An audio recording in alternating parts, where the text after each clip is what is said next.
নমস্কার বন্ধুরা, আমি তানিয়াস কিচেনের তানিয়া আরও একটি নতুন ভিডিওতে সবাইকে স্বাগত জানাচ্ছি। তো বন্ধুরা, আজকে আমি তোমাদের সাথে শেয়ার করব কচু পাতার ভর্তার রেসিপি। তো কচু পাতা ভর্তা করার জন্য এখানে আমি এই যে কচি পাতাগুলো কেটে ধুয়ে পরিষ্কার করে নিয়েছি, আর এই যে ভর্তার জন্য নিয়েছি কুচানো পেঁয়াজ, রসুন আর কাঁচা লঙ্কা। তো থাকো আমার সাথে, মূল রেসিপিতে চলে যাচ্ছি। তো বন্ধুরা, এই যে আমি এখানে একটি কড়াইতে জল দিয়ে ফুটিয়ে নিয়েছি ভালোভাবে। এখন এর মধ্যে কচুর পাতাগুলো একটু ভাপ দিয়ে নেব।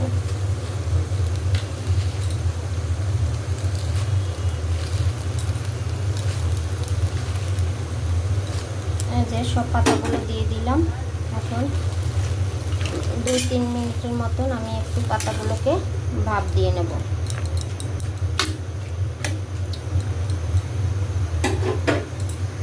2-3 মিনিট পরে আবার ফিরে আসছি। এই যে 2-3 মিনিটের মতন ভাপ দিয়ে নিলাম। এখন চুলা থেকে নামিয়ে জলটা ছেঁকে নিচ্ছি। ভাপ দেওয়ার কারণটা হলো পাতায় কোনো যদি জীবাণু থেকে থাকে তাহলে চুলার জালে জীবাণুটা নষ্ট হয়ে যায়। তো বন্ধুরা, এই যে কচুর পাতাগুলো চুলা থেকে নামিয়ে জলটা ঝরিয়ে নিয়েছি। এখন এই যে এখানে একটি কড়াই বসিয়ে গরম করে নিয়েছি। এখন এই কড়াইতে দিয়ে দিচ্ছি পরিমাণ মতো সরিষার তেল। তেলটা একটু নাড়িয়ে কড়াইতে খুব ভালোভাবে মিশিয়ে নেব। তেলটা অলরেডি গরম হয়ে গিয়েছে। এখন এর মধ্যে একে একে দিয়ে দিচ্ছি কেটে রাখা রসুন,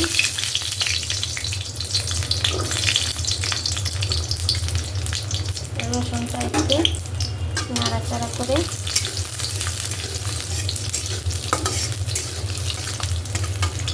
দিয়ে দিচ্ছি কুচানো পেঁয়াজ।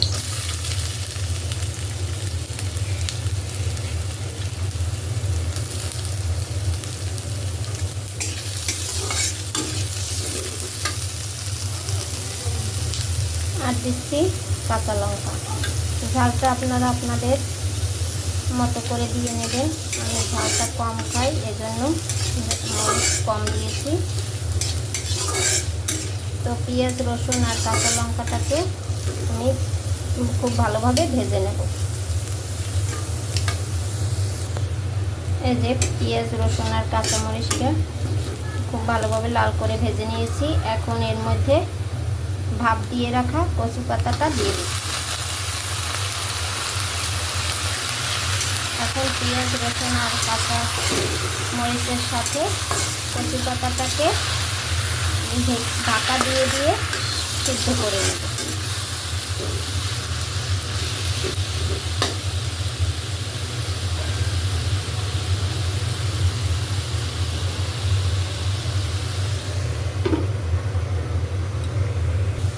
তো বন্ধুরা, কচু পাতার মধ্যে লবণটা দিতে ভুলে গিয়েছিলাম। এখন এই যে ঢাকনাটা তুলে পরিমাণ মতো লবণ দিয়ে দিলাম।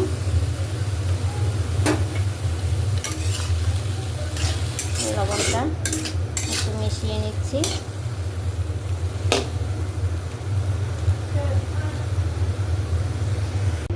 তো বন্ধুরা, এই যে কচু পাতাগুলো আমার খুব সুন্দরভাবে ভাজা ভাজা হয়ে গিয়েছে। এখন এর মধ্যে দিয়ে দেব সামান্য পরিমাণে লেবুর রস, যাতে ভর্তায় গলা না চুলকায়। তো আমি একটি লেবুর হাফ অংশ কেটে রসটা দিয়ে দিলাম। এখন নাড়াচাড়া করে শিলনোড়ায় বেটে নেব। এখন নাড়াচাড়া করে নামিয়ে শিলনোড়ায় বেটে নেব। এই যে নাড়াচাড়া করে নিলাম, এখন নামিয়ে নিচ্ছি। এই যে কচুর পাতাটা শিলনোড়ায় নিয়ে নিলাম, এখন বেটে নেব। তো পুরোপুরিভাবে বাটা হয়ে গেলে আবার ফিরে আসছি। তো বন্ধুরা, এই যে কচু পাতাটা বেটে ভর্তা করে নিলাম। এখন পরিবেশন করে তোমাদের দেখাচ্ছি।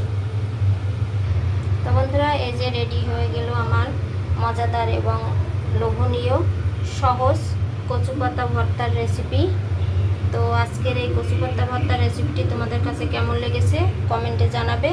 যদি এতটুকু ভালো লেগে থাকে তাহলে আমার চ্যানেলটি সাবস্ক্রাইব করে আমার পাশে থেকো। ধন্যবাদ সবাইকে। আবার দেখা হবে অন্য কোনো ভিডিওতে। ততদিন সবাই ভালো থেকো, সুস্থ থেকো। আজ এখানেই বিদায় নিচ্ছি।